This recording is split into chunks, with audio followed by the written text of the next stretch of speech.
Just because you're renting doesn't mean that you can't have great design. Today we're going into how to incorporate some really personalized touches into your rental unit that won't, fingers crossed, make you lose the deposit. I don't want to make any guarantees because some landlords, you never know.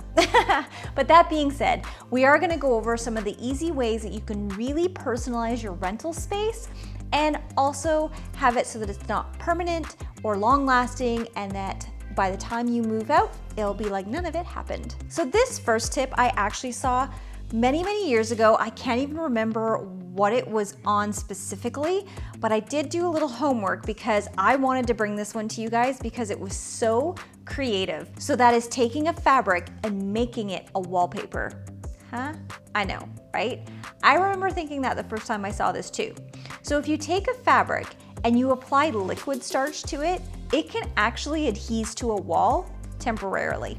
Now, I haven't actually personally tried this one, so I don't know if it would start to peel off the corners, but it's very rental friendly because you can just peel that down and then wash your walls after. But what I love about this one is you can get something really bold and funky and like really has your personality in it, or even something demure and soft but has like a lot more texture. And being fabric will look really neat also because fabric already has like depth to it, especially as a wallpaper. Kind of reminds me of like doing those grass wallpaper type things, except it's not, it's fabric.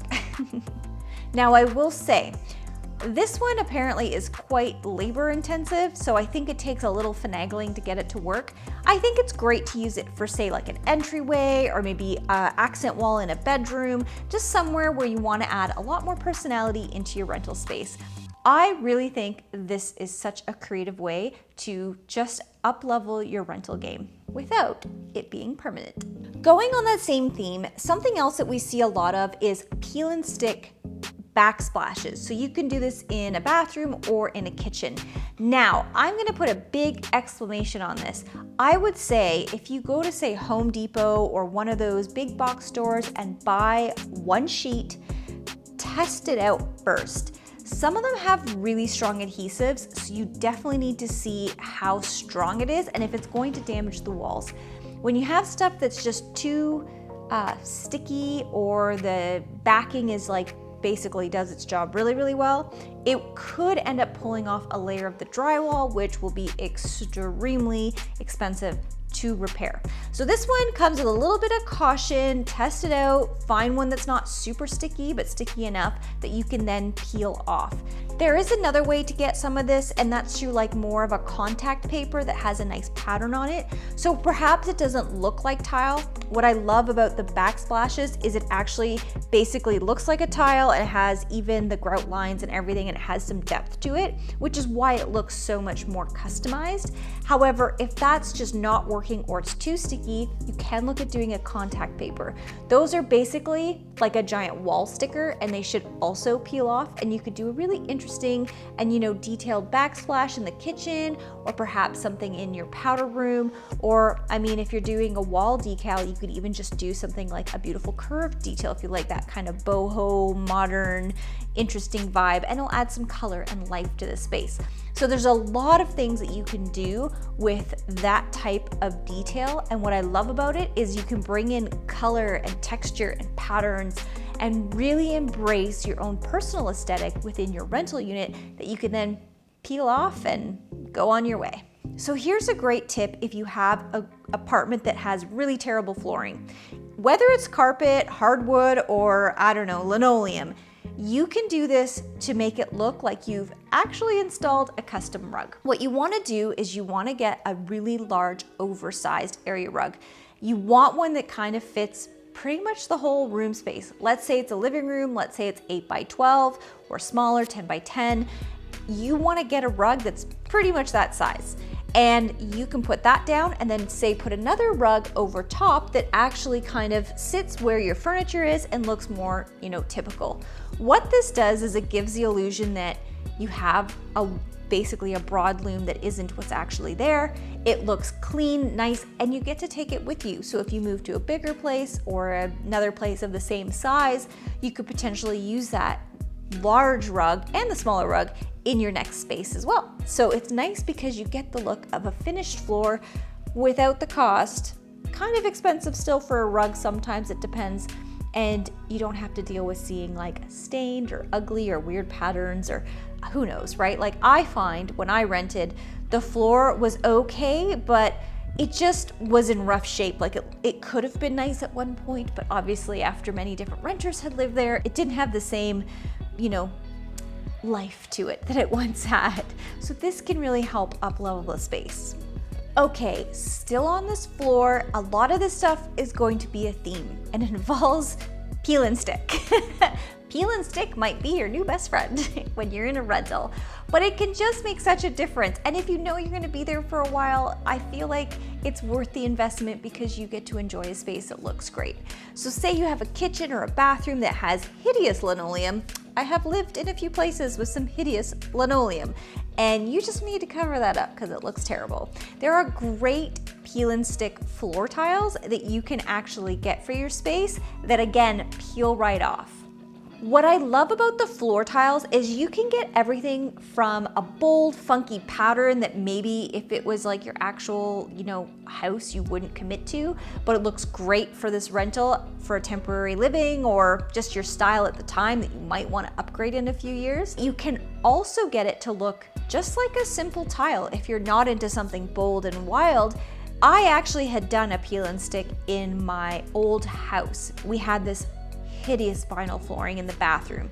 And we knew we wanted to do a major renovation at some point, but it wasn't at that point. And I just was tired of seeing this like browny, yellowy, looked basically like it was just dirty. And like no matter how much you scrubbed, you could never get it clean. Like it just had that very gross, dirty feel to it. So it felt like the bathroom was always dirty. We found these great, just gray 12 by 24 peel and stick tiles from Home Depot that we just put on there.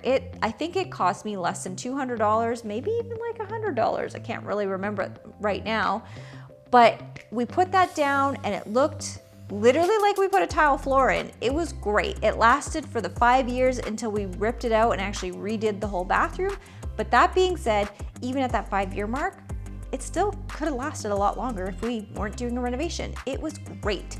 And I didn't actually separate it from the two to check if there was like a residue, but I do have a feeling if you get a really good like residue remover that you could most likely like wash up any remaining residue because it really is just a sticky back. It's kind of like double-sided tape. You peel it off and you stick it down. Really, really easy. Here's a great furniture hack, actually two. Let's say you love the look of built-ins, but of course you're renting, so we can't do built-ins. The Billy bookcase system or some type of kind of IKEA system can look really, really great when you use some tall bookcases and some lower units, kind of measure the walls out. I have that downstairs in my office. Sorry, I'm not sitting there today. But those are just IKEA bookcases, wall to wall. They do appear like a built-in.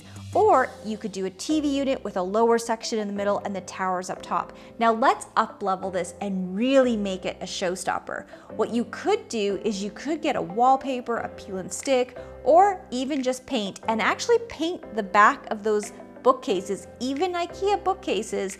What you're able to do is whether it's a pattern or a fun color, you're able to create this color blocking within this faux built-in that you've put in your rental space. Okay, let's say you have a smaller apartment space and you need it to feel a little bigger, or it doesn't have a ton of natural light and you just need it to feel a little brighter to also help make it feel bigger. A great tip is bringing in a large oversized mirror, something that you can just lean on the ground. You don't even have to put holes in the walls. But what this is gonna do for you is it's going to help the light bounce around and it is gonna make the space feel so much larger. This is such a great hack for an apartment, especially a small scale apartment, is to get a really large oversized mirror. It's amazing how just this one design tip will make your space feel totally different. Say you have a bachelor space and you kind of need to divide it up and you need to give it something to to just help delineate space. There's a few different ways to do that. One of the great ways that you can do that is bringing in a smart screen. So basically a folding, sometimes they call it a dressing screen. There's lots of different ones. I found this really cute one that has little peg holes in it, so you can actually add shelving to it or hang plants off of it. So you can really help curate the look of the space with something that has a little bit more going on than just being like a typical folding screen divider, because I feel like that doesn't look great.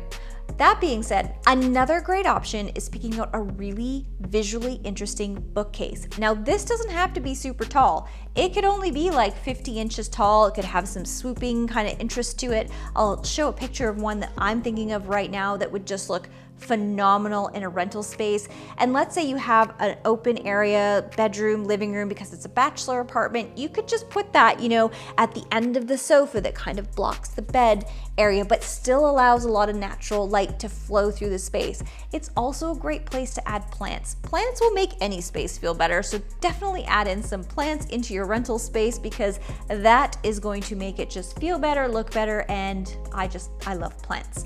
I mean, you don't have to add plants, but I love plants, so I think it's worth it. You could bring those in. Always makes a space look great. From a furniture aspect, another great thing to think about when you're doing your rental space, no matter the size, is to bring in furniture that has multi-purposes. So whether it's a poof that can serve as a footrest or an extra seating area, perhaps a table that expands and allows for some seating, or is just maybe in a workspace or a credenza when it's not in use. There's lots of different really creative and clever ways to utilize your furniture to maximize your storage and your function within the space. So when you're thinking about your rental space, you want to think about, how do I maximize every piece of furniture that I have? Let's say you do have that bachelor. Another great idea is having a bed with the storage underneath. You see this in tiny houses all the time. Why not do it in your house? Open up that bed and have all your linens underneath. I find that when you have a rental, at least I know from my experience, I had very limited storage. So any way that I could create extra storage was such a big value for me. So when it comes to storage, I always start thinking about a kitchen and how a small kitchen really needs to utilize storage and other things that make it feel not so small. So if that's something that you're interested in, jump on over and check out this video next, and it's going to go into how to transform your small kitchen.